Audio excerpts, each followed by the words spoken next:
TDP అండదండలు వాళ్ళు ఎవరైతే ఆ హంతకం ముఠాకు ఉన్నాయని తెలిస్తే ధైర్యం చేయరా? అనిత గారు మీరు దళితురాలు, ఆంధ్రప్రదేశ్ హోంమంత్రి అనిత గారు మీరు దళితురాలు, పైగా మాదిగ బిడ్డ.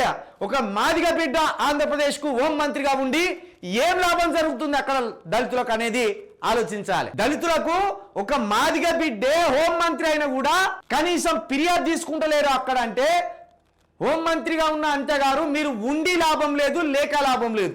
మీ వల్ల ఈ దళిత జాతికి, ఆంధ్రప్రదేశ్ లో ఉన్న దళిత జాతికి ఏ మాత్రం రూపాయి మందం కూడా బెనిఫిట్ లేదు. చూడండి, టీడీపీ అండదండలు ఉండడంతో పోలీసు వారు ఫిర్యాదు తీసుకోరాట. చంద్రబాబు నాయుడు కొన్నాడు ఆంధ్రప్రదేశ్ మొత్తం, టీడీపీ వాళ్ళు గుత్తకు తీసుకున్నారు ఆంధ్రప్రదేశ్ మొత్తం.